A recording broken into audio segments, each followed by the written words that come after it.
Isang gabi, natulog siya sa karton sa ilalim ng tulay ng Quezon Avenue. Makalipas ang 20 taon, bumalik siya sa kanyang dating paaralan, hindi bilang isang dukha, kundi bilang isang C na nag-donate ng milyon-milyong halaga ng library, at nagbigay ng full scholarship sa mga estudyanteng dati niyang kapareho ng sitwasyon. Hayaan niyong ikwento ko kung paano nagsimula ang lahat. Sa edad na 8 taong gulang, alam ko na ang ibig sabihin ng gutom. Lumaki ako sa Tondo, Manila, sa isang barong-barong na halos gumuho na sa tuwing bumabagyo. Ang tatay ko, si Mang Ben, ay isang trooper ng jeep na minsan lang umuuwi dahil sa hirap ng buhay. Si Nanay Rosa naman, naglalabada para may pambili kami ng bigas. Madalas, ang pagkain namin ay tuyo at kanin kung may kanin. Ang pangarap ko lang noon ay makakain ng 3 beses sa isang araw at makapag-aral ng hindi pinagtatawanan. Sa Magsaysay Elementary School, ako ang laging tampulan ng tukso. Amoy araw daw ako, butas ang uniforme at madalas walang baon. Naaalala ko pa, isang beses, pinunit ni Marco, ang anak ng may-ari ng pawn shop, ang aking notebook sa harap ng buong klase dahil lang sa hindi ko sinasadyang mabangga siya. Umiyak ako noon pero walang pumansin. Pakiramdam ko, wala akong karapatang mangarap. Pero isang araw, habang naglalakad ako pa uwi, nakita ko ang isang lumang libro sa basurahan. Kinuha ko ito, pinunasan, at doon nagsimula ang lahat. At dito nagsimulang magbago ang lahat. Mag-comment ng kung na-inspire ka sa kwentong ito dahil mas gaganda pa ito. Hawak ko ang librong iyon, isang lumang encyclopedia tungkol sa mga imbensyon. Kahit hindi ko maintindihan lahat, nabighani ako sa mga larawan. Doon ko naintindihan na ang kaalaman ay kapangyarihan. Nasa kabila ng kahirapan ko, may mundo pa akong pwedeng puntahan sa pamamagitan ng pagbabasa. Kinabukasan, habang naglilinis ako sa eskwela para may pambili ng pandesal, lumapit sa akin si Ginoong Reyes, ang librarian. Maria, bakit gising ka na? Hindi ka pa ba umuwi? Sir, naglilinis lang po ako para may pambili po ng pandesal. Nakita ko po ito sa basurahan, maganda po pala. Gusto mo ba ng libro, Maria? Bakit hindi ka mag-volunteer dito sa library pagkatapos ng klase? Maraming libro dito, libreng-libre. Talaga po? Pwede po ba? Naman. Basta maging masipag ka. At magtiwala kayo, kailangan niyong manatili para sa susunod na mangyayari. Dahil dito talagang nagiging hindi ka panipaniwala ang kanyang tabumpay. Doon ako nagsimulang magbasa at magbasa.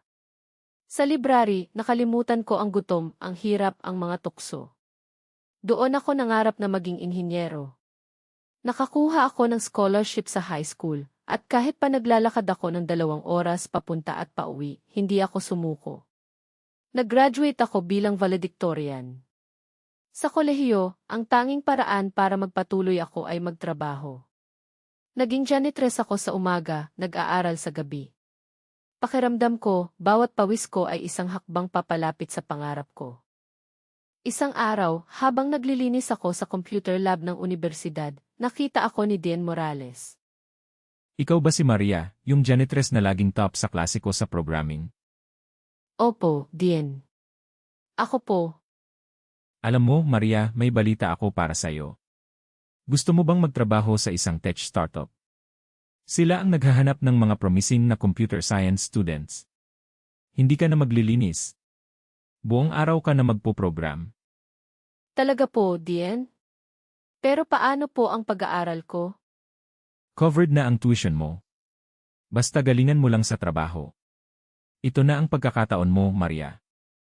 Huwag mong pakawalan. At hindi ko nga pinakawalan. Nagsumikap ako, umaga, tanghali, gabi. Mula sa pagiging junior programmer, umangat ako hanggang sa maging project manager. Pagkatapos ng 5 taon, naglakas loob akong magtayo ng sarili kong tech company, ang e-Inomen Solutions. Natutunan ko ang lahat ng kailangan kong malaman mula sa mga libro at sa bawat pagsubok. Matapos ang ilang taon ng pagsusumikap, unti-unti, lumaki ang Inomen Solutions.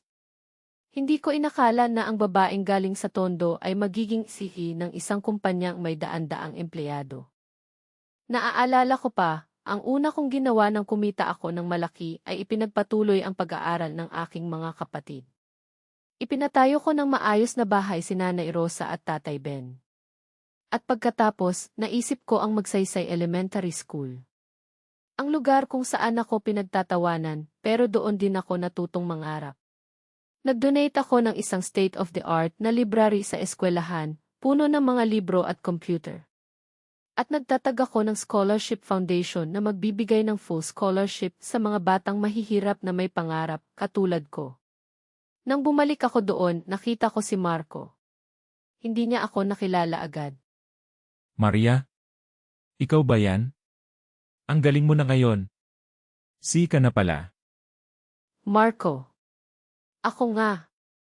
Naaalala mo pa ba noong pinunit mo ang notebook ko? Maria, pasensya na. Bata pa tayo noon. Okay lang, Marco. Dahil sa inyo, mas lalo akong nagsikap. At ngayon, bumalik ako para tulungan ang mga batang katulad ko.